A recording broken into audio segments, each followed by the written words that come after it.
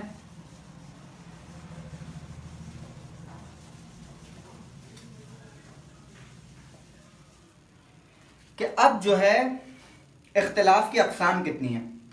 اختلاف کی اقسام میں سب سے پہلی قسم جو ہے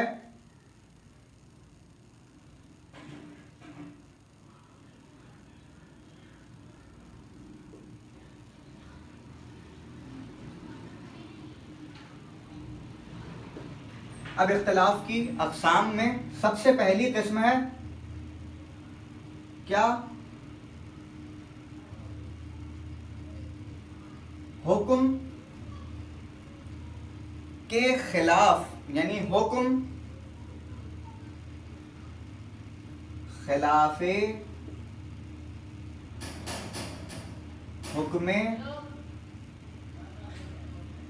سابق، یہ جو ہے پہلی قسم ہے کس کی؟ اختلاف کی اقسام میں سے پہلی قسم حکم خلاف حکم سابق، یعنی پہلے جو ہے وہ کچھ حکم تھا، جیسا کہ امیر المومنین علی بن ابی طالب علیہ السلام ارشاد فرماتے ہیں خطبہ نمبر 18 میں، کہ جیسا کہ ہم نے گزشتہ لیکچر میں بتایا تھا کہ جب بعینہ وہی مسئلہ دوسرے قاضی کے پاس پیش ہوتا ہے تو یہ قاضی پہلے حکم کے حکم خلاف حکم سابق لگاتا ہے، یعنی وہ پہلا جو قاضی تھا جس نے حکم دیا تھا اسی مسئلے پر، تو بعینہ ہی جب وہی مسئلہ دوسرے قاضی کے پاس لے جایا جاتا ہے تو وہ اس پہلے حکم کے مخالف فتویٰ دیتا ہے، حکم دیتا ہے۔ یہ رہی نہج البلاغہ، یہ رہا خطبہ نمبر 18 آپ کی اسکرینز پہ، کیا کہ جب کوئی معاملہ ان کے سامنے فیصلے کے لیے پیش ہوتا ہے تو وہ اپنی رائے سے اس کا حکم لگا دیتا ہے، اور جب یہی فیصلہ دوسرے قاضی کے پاس لے جایا جاتا ہے، یہی معاملہ دوسرے قاضی کے پاس فیصلے کے لیے لے جایا جاتا ہے تو وہ کیا کرتا ہے؟ تو وہ اس پہلے کے حکم کے خلاف حکم لگاتا ہے۔ تو اب ہم نے بتایا کہ اختلاف کیا ہے؟ اختلاف ہے حکم خلاف حکم سابق۔ تو اب یہ ہو گئی پہلی چیز۔ عزیزان محترم اس کی چند وجوہات ہیں اس اختلاف کی، کہ یہ اختلاف حکم خلاف حکم سابق کیسے ہوگا، اس کی چند وجوہات ہیں جو ہم آپ کو بیان کرتے ہیں۔ پہلی وجہ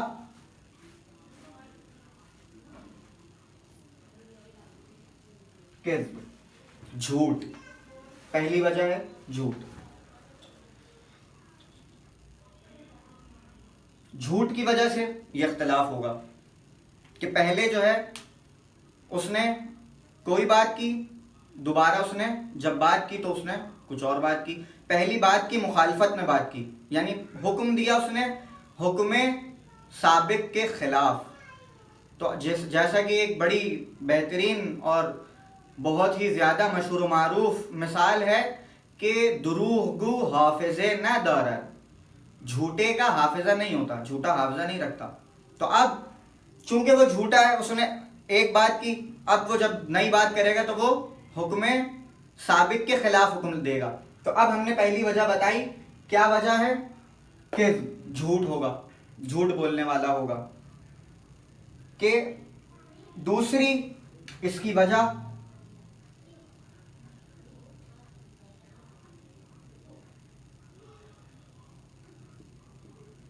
غفلت، غفلت جو اس کی دوسری وجہ ہے، حکم خلاف حکم سابق کی دوسری جو وجہ ہے وہ کیا ہے؟ غفلت۔ مثال کے طور پہ نیند آ جانا، اونگ آ جانا، کوئی بات ہو رہی تھی، محفل میں بیٹھا ہوا تھا، رسول اللہ حدیث بیان کر رہے تھے، اس کو نیند آ گئی، یا بہت زیادہ تھکا ہوا تھا اور اس نے زیادہ توجہ سے رسول اللہ کی بات کو نہ سنا، یہ اس نے غفلت برتی. تو اب جو دوسری میں بڑی وجہ ہے وہ ہے غفلت برتنا.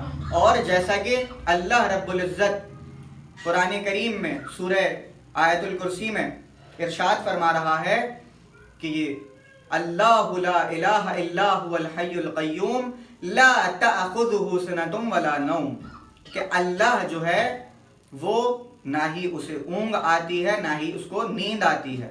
تو اب غفلت کا جو ہے وہ شبہ جو ہے اللہ کی ذات سے محال ہے. تو اب دوسری وجہ ہم نے بیان کی غفلت. اب عزیزان محترم تیسری جو وجہ ہے، تیسری بڑی وجہ وہ ہے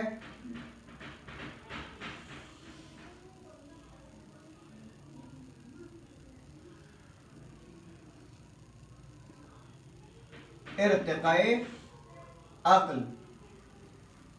یعنی اس کو کسی معاملے پر پہلے عقل نہیں تھی، اس نے تجربے سے سیکھا، اس کو نئی چیز معلوم ہوئی، لہٰذا اس نے پہلی بات پہلے نظریے کی کہ جس پہ وہ قائم تھا اب وہ اس نظریے کی کھل کر مخالفت کر دے. تو اب جو ہے یہ کیا کہلائے گا؟ اختلاف کہلائے گا. کون سا اختلاف کہلائے گا؟ حکم خلاف حکم ثابت. کہ پہلے وہ کسی اور نظریے کی ترویج کرتا تھا، کسی اور نظریے کو پروموٹ کرتا تھا، مگر اب چونکہ اس نے تجربہ حاصل کر لیا ہے، اس نے سیکھ لیا ہے، اس کو عقل آ گئی ہے، اس کی عقل میں ترقی ہو گئی، ارتقاء اس نے عقل میں پایا، لہذا اس ارتقاء عقل کی وجہ سے اس نے اپنے پہلے نظریے کی مخالفت کر دی. پہلے نظریے کو اس نے باطل قرار دے دیا دوسرے نظریے کے ذریعے سے. ٹھیک ہے، حکم خلاف حکم سابق. تو اب عزیزان محترم اس کی چوتھی وجہ، چوتھا پوائنٹ ہے جہل. کسی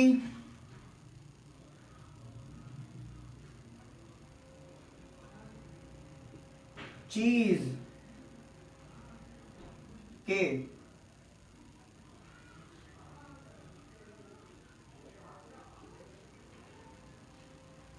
نتیجے سے انجان ہونا اور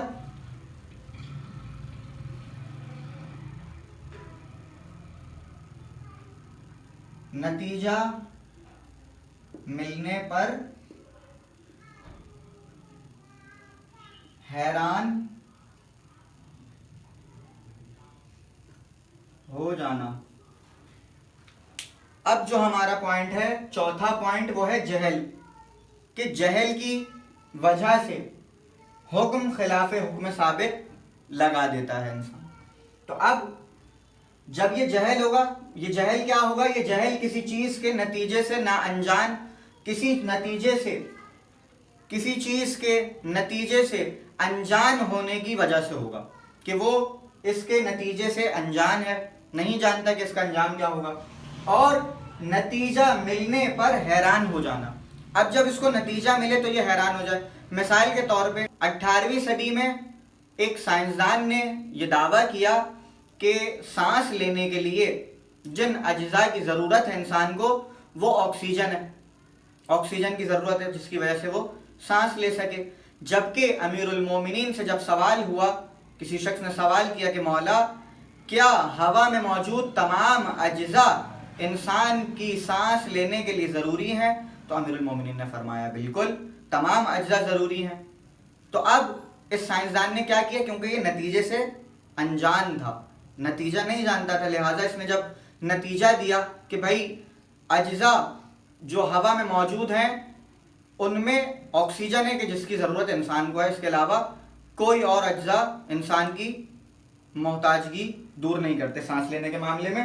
تو اب اس نے جب یہ بات کر دی تو اب کیا ہوا کہ بعد میں آنے والی صدی میں جب ایک صدی گزر گئی تو سائنسدانوں نے یہ دعویٰ کیا کہ ہوا میں موجود تمام اجزاء کی وجہ سے انسان سانس لیتا ہے. یعنی انسان کو سانس لینے کے لیے کئی اجزاء کی ضرورت ہے. اگر ہوا میں کثافت موجود نہ ہوگی تو انسان سانس نہیں لے سکتا.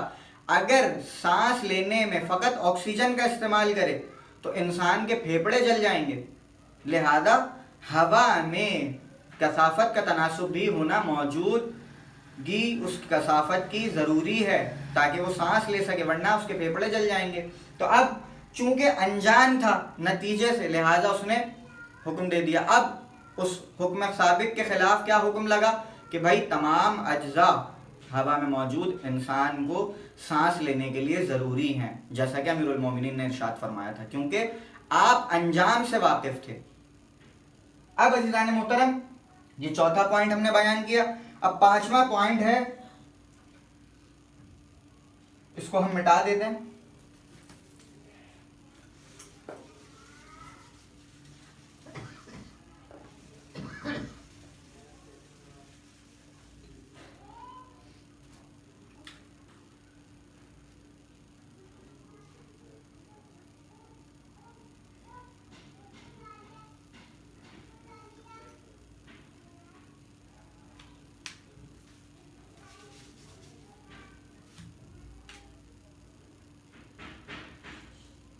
پانچواں جو ہے وہ ہے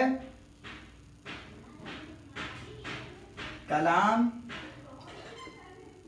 غیر واحد. یہ ہمارا پانچواں پوائنٹ ہے، کلام غیر واحد. یعنی چند لوگ جو ہے وہ ملے آپس میں، کسی ایک بندے کا ذاتی کلام نہ ہو بلکہ مختلف لوگ مل کر کلام کہیں. مثال کے طور پہ چند افراد جو ہے وہ مل کر کوئی کتاب لکھیں. تو اب جب وہ کتاب لکھیں گے، چاہے ان کا موضوع ایک ہو مگر اس موضوع پر کئی آپس میں اختلاف پائیں گے. کیوں؟ کیونکہ کلام غیر واحد ہے. اور جب مختلف عقول بیٹھ کر کوئی کتاب لکھیں گی تو اس میں 100% اختلاف ہوگا. 100% اختلاف ہوگا. کیوں؟ کیونکہ اس میں چند عقول جو ہے وہ آپس میں مل کر کسی مسئلے پر گفتگو کر رہی ہیں. تو اب چونکہ ان کی ذہنیت، ان کی عقل، ان کی فہم اور ان کا علم آپس میں برابر نہیں ہے، ان کی تمام جو کوالٹیز ہیں وہ ایکول نہیں ہیں، تو اس وجہ سے وہ جب کتاب لکھنے بیٹھیں گے تو اس کتاب میں اختلاف ہوگا. اور یہ اختلاف ضرور ہوگا، ایسا نہیں ہے کہ اختلاف نہ ہو، اختلاف لازمی ہوگا، کیونکہ 5 عقول جو ہے وہ مل کر کوئی کلام کہہ رہی ہیں. تو اب کلام غیر واحد یہ ہماری 5ویں وجہ ہے حکم خلاف حکم سابق کی. تو اب عزیزان محترم یہ کلام خالق کلام کے بارے میں دلیل ہے کہ وہ خالق کلام جو ہے وہ ناقص ہے. یہ اس کی دلیل ہے، اس کے ناقص ہونے کی دلیل ہے کہ وہ اس کا کلام دونوں ہی بے عیب نہیں بلکہ با عیب ہیں. عیب ہے یہ، اور یہ اس کی دلیل ہے کہ اختلاف ہوگا. جبکہ اسی کے نہ ہونے کو اللہ نے اپنے قرآن میں دلیل بنایا ہے. اللہ نے اسی اختلاف کو نہ ہونے پر دلیل بنایا ہے قرآن کریم میں. فرقان حمید میں اللہ رب العزت ارشاد فرما رہا ہے. کیا ارشاد فرما رہا ہے؟ بسم اللہ الرحمن الرحیم وَلَوْ كَانَ مِنْ عِنْدِ غَيْرِ اللَّهِ، کہ اگر یہ کتاب قرآن مجید غیر اللہ کی جانب سے ہوتی تو کیا ہوتا؟ لَوَجَدُوا فِيهِ اخْتِلَافًا كَثِيرًا، تو تم اس میں اختلاف پاتے. تو عزیزان محترم اس قرآن کے اختلاف سے پاک ہونے کی دلیل یہ ہے کہ یہ کلام واحد ہے، واحد و یکتا کا کلام ہے، اس لیے اس میں اختلاف موجود نہیں ہے، اور یہ حقانیت قرآن کی دلیل ہے. عزیزان محترم اب ہم آپ کو بتاتے ہیں کہ کلام جو اللہ کی جانب سے کلام ہے اس کی دلیل من جانب اللہ ہونے کی اور حق ہونے کی دلیل یہ ہے کہ یہ اختلاف سے پاک ہے، اس میں کسی قسم کا اختلاف موجود نہیں ہے. عزیزان محترم اب قرآن میں جھوٹ نہیں ہے. جیسا کہ ہم نے کہا پہلا پوائنٹ کذب. کلام غیر واحد جو پانچواں پوائنٹ ہے، چونکہ یہ کلام غیر واحد نہیں ہے، اللہ کا واحد و یکتا خدا کا کلام ہے، لہذا اس میں کذب نہیں ہے، اس میں جھوٹ نہیں ہے. اور اس جھوٹ کے نہ ہونے کی دلیل یہ ہے کہ اللہ رب العزت نے ارشاد فرمایا الف لام میم ذالک الکتاب لا ریب فیہ، کہ اس میں کسی قسم کا شک و شبہ موجود نہیں ہے، کسی قسم کا جھوٹ موجود نہیں ہے. کیوں؟ کیونکہ یہ اللہ رب العزت کا کلام ہے. عزیزان محترم، وقولہ الحق، یہ قرآن قول حق ہے کیونکہ یہ اللہ کا کلام ہے. اور اس کی ایک آیت، قرآن کریم کی ایک آیت دوسری آیت کی تفسیر بیان کرتی ہے. کتنا بہترین کلام ہے کلام خدا کہ اس کی ایک آیت دوسری آیت کی تشریح بیان کرتی ہے، ایک آیت دوسری آیت کی تفسیر بیان کرتی ہے. تو یہ اس کلام کے حق اور سچ ہونے کی دلیل ہے کہ اللہ کا کلام قرآن مجید فرقان حمید قول حق کا ہے، قول حق ہے. عزیزان محترم، اس کا کوئی حکم دوسرے حکم کی مخالفت نہیں کرتا. جیسا کہ ہم نے بیان کیا کہ حکم خلاف حکم سابق قرآن میں ایسا موجود نہیں ہے. قرآن میں ایسا کبھی بھی نہیں ہوا ہے کہ جب ایک حکم دوسرے حکم کی مخالفت کرے، ایسا ہرگز قرآن میں موجود نہیں ہے، کیونکہ اس کی ایک آیت دوسری آیت کی تفسیر بیان کرتی ہے. تو اب دوسرا جو پوائنٹ تھا وہ تھا غفلت. اللہ غفلت برتنے والوں میں سے نہیں ہے، اللہ غفلت نہیں برتتا. کیوں؟ غفلت کی وجوہات تھکن، نیند، اونگ. سورہ بقرہ میں آیت الکرسی میں اللہ رب العزت ارشاد فرماتا ہے کہ لا تأخذہ سنۃ ولا نوم، کہ اللہ کو نہ ہی نیند آتی ہے نہ ہی اونگ آتی ہے. تو عزیزان محترم، واضح ہو گیا کہ نہ ہی اللہ غفلت کو پسند کرتا ہے نہ ہی غفلت برتتا ہے. کیوں؟ کیونکہ نہ ہی اس کو نیند آتی ہے نہ ہی اس کو اونگ آتی ہے. تو اب دوسری وجہ تھی غفلت. تیسری وجہ ارتقاء عقل، یعنی پہلے کسی نظریے پہ تھا، بعد میں دوسرے نظریے پہ آ گیا، تجربات ہوئے، علم میں اضافہ ہوا، عقل بڑھی، عقل میں اضافہ ہوا، لہٰذا اب وہ جس نتیجے میں تھا اس نتیجے سے آگے بڑھ گیا. تو اللہ رب العزت ایسا نہیں کرتا. کیوں؟ کیونکہ قرآن مجید فرقان حمید میں اللہ رب العزت نے ارشاد فرمایا کہ اللہ کے کلمات بدلتے نہیں ہیں، اللہ کے کلمات بدلنے والے نہیں ہیں. پھر قرآن کریم فرقان حمید میں سورہ انعام آیت کا نشان 115 کہ اللہ رب العزت ارشاد فرما رہا ہے، بسم اللہ الرحمن الرحیم، وَتَمَّتْ كَلِمَةُ رَبِّكَ صِدْقًا وَعَدْلًا لَا مُبَدِّلَ لِكَلِمَاتِهِ وَهُوَ السَّمِيعُ الْعَلِيمُ. کہ کیا فرمایا؟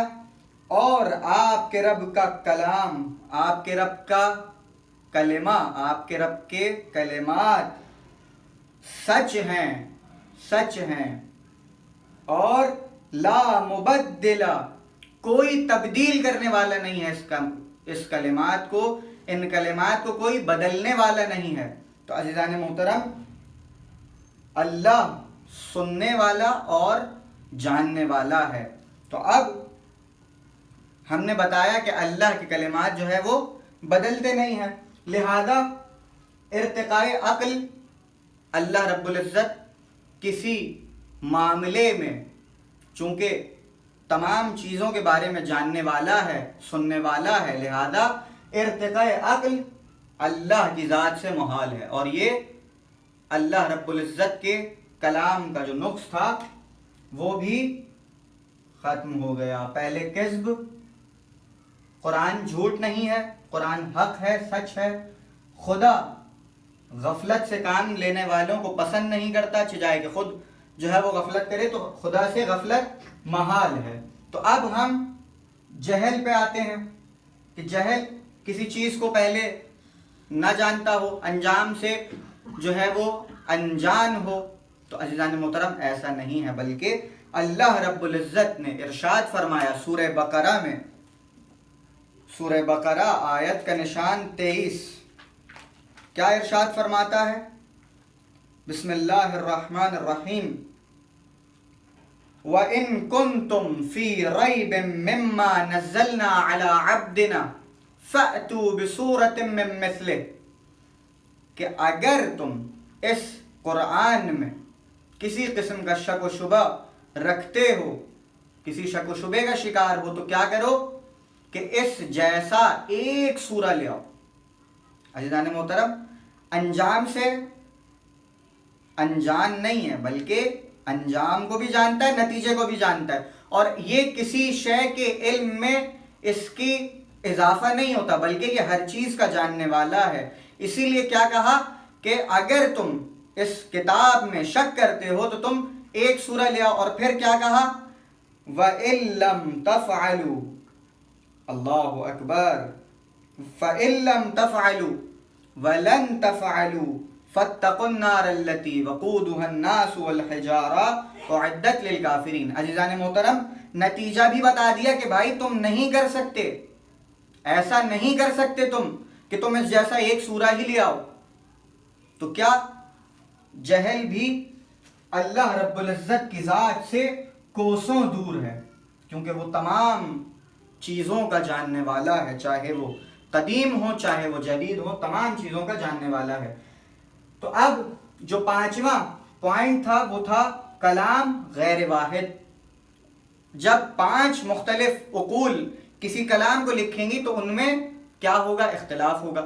تو اب چونکہ قرآن مجید فرقان حمید کلام واحد کی طرف سے ہے، کلام واحد ہے، اللہ واحد کی طرف سے ہے، رب واحد کی طرف سے ہے، لہٰذا اللہ رب العزت نے اس کی اوتھینٹیکیشن میں اللہ رب العزت نے کیا کہا کہ جب قرآن کو نازل کہا تو قرآن کو نازل کرنے کے بعد فرمایا کہ ہم اس کی حفاظت کریں گے۔ دوسرا، جو اس قرآن کو لانے والا ہے اس کو روح الامین کہا، اور جو روح الامین جس کے ذریعے سے اللہ نے کلام بھیجا ہے اور جس کی جانب بھیجا ہے، اس رسول کی حقانیت پر یہ دلیل قائم کی کہ اللہ رب العزت نے قرآن کریم فرقان حمید کے سورہ حاقہ میں ارشاد فرمایا۔ کیا ارشاد فرمایا؟ ترجمہ۔ اچھا، اب یہاں ایک چیز جو ہے وہ میں بیان کروں کہ ہمیں قرآن پڑھنے کی سزا نہ ملے، کیونکہ یہاں یہ روش ہے کہ قرآن پڑھو تو سزاوار ہو، قرآن نہ پڑھو تو سزاوار ہو۔ تو اب ہم جو ہے قرآن پڑھنے کی سزا سے محفوظ رہنے کے لیے آیت کو پیش کریں گے، مگر ترجمہ آپ تمام مومنین جو ہے وہ زحمت کر کے کلام باری تعالیٰ میں آپ خود پڑھیں کہ ان آیات کا کیا ترجمہ مفسرین نے کیا ہے، مترجمین نے کیا ہے۔ بسم اللہ الرحمن الرحیم، سورہ الحاقہ، ارشاد گرامی کیا ہو رہا ہے؟ وَلَوْ تَقَوَّلَ عَلَيْنَا بَعْضَ الْأَقَاوِيلِ لَأَخَذْنَا مِنْهُ بِالْيَمِينِ ثُمَّ لَقَطَعْنَا مِنْهُ الْوَتِينَ۔ اب عزیزان محترم، رسول اللہ کو سرٹیفکیٹ دے دیا اللہ رب العزت نے سورہ الحاقہ میں کہ یہ کون ہے، یہ رسول کون ہے۔ رسول اللہ کی حقانیت اور رسول اللہ کی سچائی پر جو دلیل اللہ نے جو معجزہ نازل کیا اسے قرآن کہتے ہیں، اور یہ قرآن معجزہ ہے بالتحقیق۔ اب نہ نازل کرنے والا جو ہے وہ اختلاف کا قائل ہے، نہ جس کے ذریعے سے بھیجا جا رہا ہے وہ اختلاف کر رہا ہے، نہ ہی وہ اختلاف کر رہا ہے کہ جس پہ یہ نازل کیا جا رہا ہے۔ تو عزیزان محترم، قرآن مجید فرقان حمید، اس کو ہم مٹا رہے ہیں۔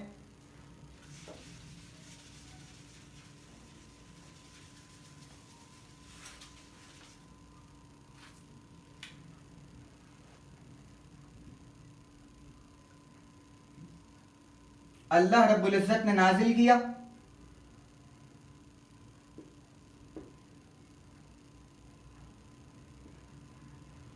یہ ایک اوتھینٹیکیشن. دوسری،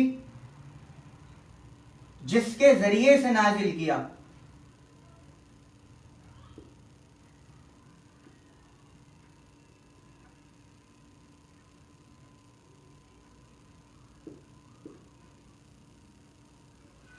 اس کو کیا کہا؟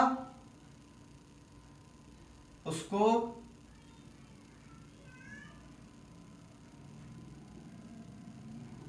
روح الامین کہا.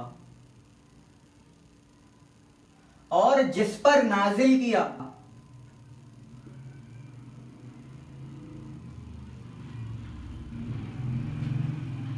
اس کے بارے میں اللہ رب العزت نے ارشاد فرمایا کہ میرا حبیب کچھ کہتا ہی نہیں مگر یہ کہ اس پر وحی نہ کر دی جائے، یعنی وحی کے بغیر یہ میرا حبیب کچھ بولتا ہی نہیں ہے. تو عزیزان محترم، یہ سرٹیفکیٹ اللہ رب العزت نے یہ اتھارٹی دی ہے کہ اللہ نے جیسا نازل کیا، جیسا روح الامین کو دے کر بھیجا، ایز اٹ از ویسے ہی روح الامین نے اللہ سے لے کر رسول اللہ کو منتقل کیا. رسول اللہ نے ایز اٹ از جیسے روح الامین سے لیا ویسے ہی عوام الناس کو دے دیا. تو عزیزان محترم، یہ ہے حقانیت قرآن کی دلیل. جو لوگ کہتے ہیں کہ قرآن جو ہے وہ شیعوں کے نزدیک ایک نہیں ہے، عزیزان محترم، وہی لوگ یہ ہم سے کہتے ہیں کہ اصول کافی جو ہے وہ بہترین اور جامع کتاب ہے تشیع کی. تو اسی اصول کافی میں یہ روایات موجود ہیں، احادیث موجود ہیں کہ ہمارا قرآن ایک ہے، کتاب اللہ ایک ہے، نہ کہ مختلف ہے. عزیزان محترم، اب قرآن میں حکم خلاف حکم ثابت موجود نہیں ہے، لہذا قرآن اوتھینٹک چیز ہے، اوتھینٹک کلام خدا ہے. تو اب جو بھی حدیث قرآن کریم فرقان حمید کی چھنی سے چھن کر، اللہ اکبر، یہ قرآن کریم کی چھنی سے چھن کر جو ہمارے پاس حدیث آئے گی وہ حدیث بھی اختلاف سے پاک ہوگی، وہ اس میں اختلاف نہیں ہوگا، اختلاف اس سے کوسوں دور ہوگا. کیوں؟ کیونکہ یہ کسوٹی یہ قرآن پر اترتی ہے کہ امام معصوم علیہ السلام سے روایت اصول کافی میں موجود ہے. اصول کافی جلد اول، یہ اصول کافی ہے، اس کی جلد اول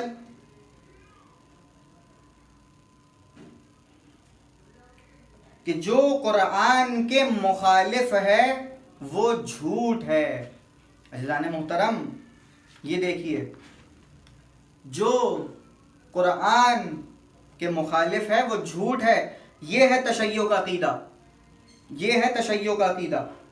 تو اب حدیث بیان کرتے ہیں. محمد ابن یحییٰ عن احمد ابن محمد ابن عیسیٰ عن ابن فضال عن علی ابن عقبۃ عن ایوب ابن راشد عن ابی عبداللہ علیہ السلام قال ما لم يوافق من الحدیث القرآن فهو زخرف.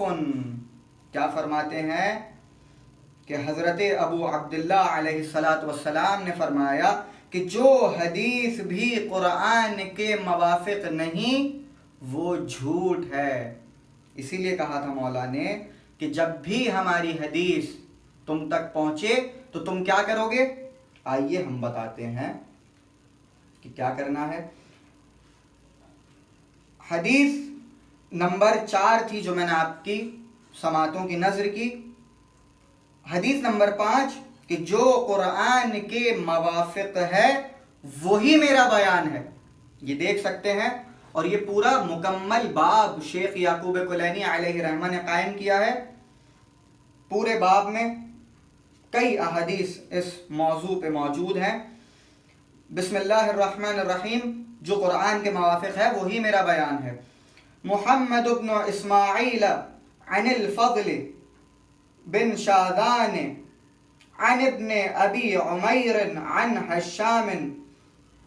عن حشام بن الحكم وغيره عن ابی عبد الله علیہ السلام قال خطب النبي صلى الله عليه وآله وسلم بمعنى فقال أيها الناس ما جاءكم عني يوافق كتاب الله فأنا قلته وما جاءكم يخالف كتاب الله فلم اقلہ. کہ کیا فرماتے ہیں رسول اللہ؟ حضرت ابو عبداللہ علیہ السلام امام جعفر صادق نے فرمایا کہ رسول خدا نے لوگوں کو خطاب کرتے ہوئے فرمایا. کیا خطاب کرتے ہوئے فرمایا؟ اے لوگوں، میری طرف سے جو حدیث تمہارے پاس آئے وہ قرآن کے موافق ہو تو میری حدیث ہے، میں نے اس کو بیان کیا ہے، اور اگر ایسا نہ ہو وہ اس کے موافق نہ ہو تو اس کو قبول نہ کرو، وہ میرا بیان نہیں ہے، میں نے وہ بیان نہیں کیا. قبول کس کو کرنا ہے؟ اس کو قبول کرنا ہے کہ جو رسول اللہ کی حدیث قرآن کے کسوٹی پر بھرپور اترتی ہو، جو اس معیار قرآن کے موافق ہو، قرآن کے موافق ہو. اینٹی قرآن نہیں ہونی چاہیے. اینٹی قرآن ہوگی تو رسول اللہ نے کہا کہ یہ میرا بیان نہیں ہے، یہ میرا بیان نہیں ہے. ہم نے آپ کو بتایا کہ اختلاف کی اقسام میں جو پہلی قسم ہے وہ ہے حکم خلاف حکم ثابت، جو کہ من جانب خالق کلام ہے. ٹھیک ہے. دوسرا، اب جو دوسرا وہ ہے اختلاف، وہ ہے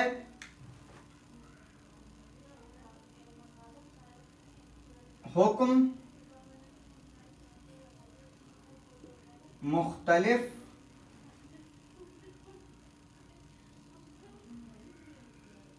حکم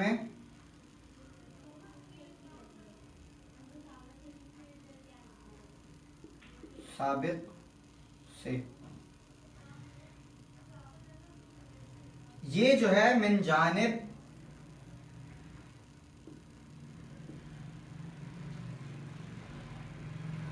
قاری کلام ہے. تو عزیزان محترم، اب ہم نے بتایا آپ کو کہ اختلاف کی اقسام حکم خلاف حکم ثابت جو کہ من جانب خالق کلام ہے، اور یہ عیب ہے. عیب اس لیے ہے کیونکہ یہ ان میں جو چیزیں ہم نے آپ کو بتائیں، جھوٹ ہونا، ارتقاء عقل، اور دوسری چیزیں جو ہم نے آپ کو بتائیں، تو یہ تمام چیزیں عیب ہیں کلام خالق کی طرف سے، خالق کے کلام کی طرف سے، اور اس کے عیب کو بیان کرتی ہیں. دوسری ہے حکم مختلف بحکم سابق.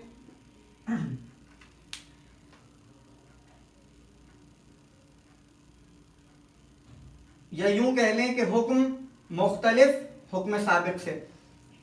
کوئی حکم اگر آ جائے کہ جو حکم سابق سے مختلف ہو تو اب ایسے میں کیا کیا جائے گا؟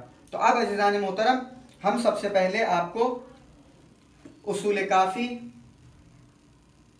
کی جلد نمبر 5 میں حدیث معصوم علیہ السلام دکھاتے ہیں کہ امام معصوم علیہ السلام نے کیا ارشاد فرمایا. کیا فرماتے ہیں؟ بسم اللہ الرحمن الرحیم. الحسین بن محمد عن علی بن محمد عن البشاء عن جمیل بن دراج عن محمد بن مسلم عن زرارہ عن ابی جعفر علیہ السلام قال ان القرآن واحد نزل من عند واحد ولكن الاختلاف يجيء من قبل الرواة.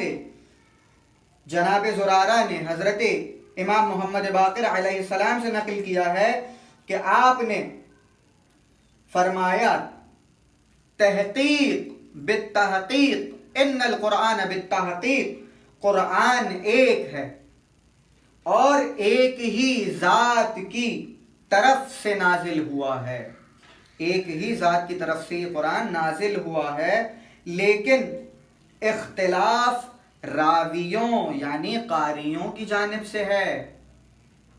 قرآن میں اختلاف نہیں ہے، قرآن اختلاف کا حکم نہیں دے رہا، قرآن کی آیت دوسری آیت کی مخالفت نہیں کر رہی، مگر یہ اختلاف قاری قرآن جو قاری پڑھنے والا ہے من جانب قاری ہے۔ جیسا کہ ہم نے بتایا حکم مختلف بحکم ثابت، اب یہ کیا ہے؟ من جانب قاری کلام ہے۔ عزیزان محترم، یہ اختلاف کب ہوگا؟ جب قاری کلام کی جانب سے ہوگا، من جانب خالق کلام نہیں ہوگا، جیسا کہ ہم نے پہلے اوپر بتایا کہ جو عیب تھا۔ تو اب اس کے بعد شیخ صدوق علیہ رحمہ نے جو عقیدہ الاعتقادات میں بیان کیا ہے اس کو آپ کے سامنے پڑھ کے سناتا ہوں۔ صفحہ نمبر 123 الاعتقادات کا اردو ترجمہ، شیخ صدوق علیہ رحمہ اب کیا فرماتے ہیں؟ عزیزان محترم، اب یہ جو لوگ کہہ رہے تھے کہ بھیا علوم احادیث معصومین کو سیکھنے کے لیے پی ایچ ڈی کرنی ہے، تو اب میرا سوال یہ ہے کہ بھیا یہ بتاؤ کہ علامہ باقر مجلسی کیا وہ عالم نہیں تھے؟ کیا انہوں نے میرات العقول نہیں لکھی کہ جو تمام تر احادیث کی بہترین شرح کی ہے؟ انہوں نے میرات العقول کی شرح موجود ہے ملا باقر مجلسی کی۔ تو اب یہ جو شرح ہے میرات العقول، یہ کیا ضائع کرنے کے لیے لکھی تھی کہ بعد آنے والے تشیع جو ہے، بعد کے آنے والے شیعہ وہ ان تمام ذخائر کو ضائع کر دیں؟ یا الوافی کہ جو اصول، وہ کتاب ہے الوافی کہ جو کتب اربع کا انسائکلوپیڈیا ہے، کتب اربع کی شرح ہے، مکمل جامع شرح ہے، تو کیا وہ پی ایچ ڈی نہیں تھے؟ الوافی کے لکھنے والے، الوافی کے مصنف، کیا انہوں نے پی ایچ ڈی نہیں کی تھی؟ کیا انہوں نے ان سارے مسائل کو بیان نہیں کیا ہے کہ بھائی اگر راوی مجہول الحال ہو تو کیا کرنا ہے، راوی ضعیف ہو تو کیا کرنا ہے، کون سا راوی جو ہے وہ ثقہ ہے، کون سا راوی جو ہے وہ ضعیف ہے، کس سے لینی ہے کس سے نہیں لینی، کیا معیار ہے؟ تو یہ الوافی کے شارح، جو الوافی کے مصنف ہیں جنہوں نے کتب اربع کی شروحات لکھی ہیں، تو کیا پڑھی لکھی شیعہ عوام اپنی کتب اربع کا ترجمہ نہیں کر سکی؟ اس کی جو شروحات لکھی گئی ہیں کیا ان کا ترجمہ نہیں کیا گیا؟ کیوں عزیزان محترم، کیوں نہیں کیا گیا؟ کیوں نہیں کیا گیا کہ جبکہ ہمارے برادران اہل تسنن نے اپنی علوم احادیث کی تمام صحائح ستہ کو کئی زبانوں میں ترجمہ کیا ہے، ایک زبان میں نہیں کیا، کئی زبانوں میں ترجمہ، اردو میں موجود ہے، سندھی میں موجود ہے، انگلش میں موجود ہے۔ تو عزیزان محترم، یہ کون ہے جو ہمیں یہ ایڈوائز دے رہا ہے، یہ مشورہ دے رہا ہے کہ آپ پی ایچ ڈی کریں؟ اب کیا اعتقادات میں نظریہ بیان کر رہے ہیں، کیا عقیدہ بیان کر رہے ہیں؟ شیخ صدوق علیہ رحمہ فرماتے ہیں کہ ہمارا اعتقاد یہ ہے کہ جو احادیث صحیح طریقوں اسانید کے ساتھ ائمہ اہل بیت سے مروی ہیں، وہ سب کی سب قرآن کے موافق ہیں۔ عزیزان محترم، تمام پی ایچ ڈی کیے ہوئے لوگ تو تھے کہ جنہوں نے ان کتب اربع کی شروحات لکھی ہیں، پھر ہم کیوں ان ذخائر کو ضائع کرتے ہوئے ایک نئی مسجد قائم کریں، ایک 1.5 انچ کی مسجد جو ہے وہ ہم خود سے بنائیں؟ کیوں ہم پی ایچ ڈی کریں؟ یہ ہمیں کیوں کہا جاتا ہے، یہ کیوں ہمیں منجن بیچا جاتا ہے کہ آپ علوم احادیث میں پی ایچ ڈی کریں؟ تو وہ جو ہمارے سابقین تھے، محدثین تھے، انہوں نے یہ تمام کام جو ہے وہ اس لیے کیا تھا کہ وہ عربی میں ہی پڑھا رہے، اس کو ترجمہ نہ کیا جائے، اس کا ترجمہ ہی نہ کیا جائے، ضائع کر دیا جائے۔ تو عزیزان محترم لمحہ فکریہ دے رہا ہوں کہ جب تسنن نے اپنی تمام احادیث کی کتب کا ترجمہ کیا، مختلف زبانوں میں کیا، تو تشیع جو کہ باشعور پڑھی لکھی عوام ہے، اس نے علوم احادیث کو ایسے ہی کیوں چھوڑ دیا؟ کیوں یہ کہہ کر ٹال دیا کہ بھائی اس میں پی ایچ ڈی کرو گے؟ تو پی ایچ ڈی تو انہوں نے بھی کی ہوئی تھی. ان کا کلام کیا بالکل کچرا کلام تھا؟ ان کی کوئی ویلیو نہیں تھی کہ جنہوں نے اتنی بڑی بڑی اور اتنی بہترین شروحات لکھ دی علوم احادیث سے ریلیٹڈ؟ بھائی یہ پی ایچ ڈی کر تو گئے، انہوں نے کر تو دیا کام، اب صرف آپ نے ترجمہ کرنا ہے اور عوام میں نشر و اشاعت کرنی ہے، بس اتنا سا کام ہے.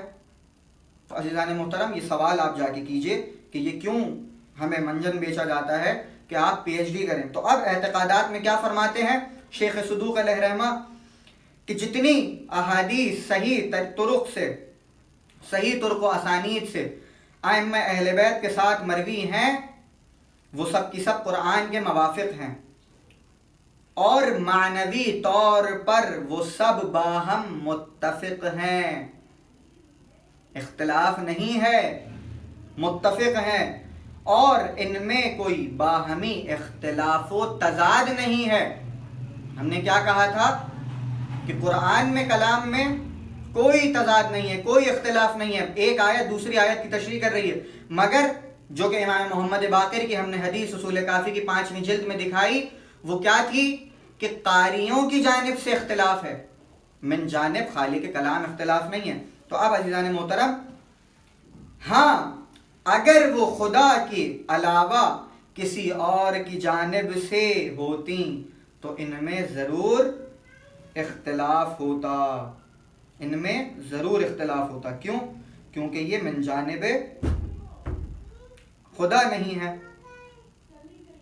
تو اب عزیزان محترم کیا عقیدہ بیان کر رہے ہیں کہ جن احادیث میں ظاہری طور پر کچھ اختلاف پایا جاتا ہے اس کے مختلف علل و اسباب ہیں. کیا علل و اسباب ہیں؟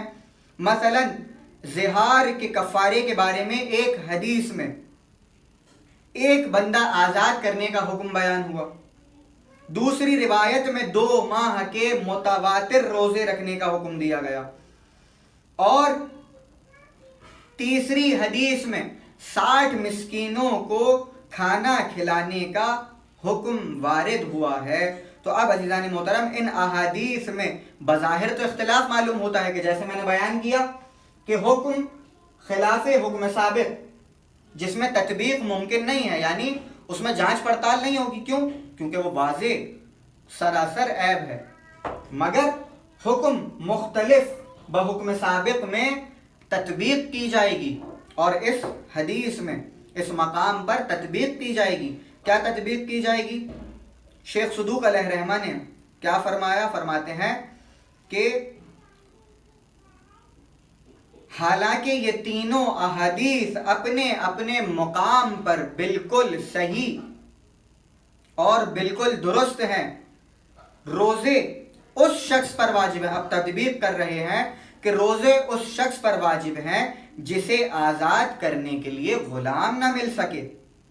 عزیزان محترم اب تطبیق ہوگی اس میں. کیوں؟ کیونکہ حکم مختلف بحکم سابق ہے، حکم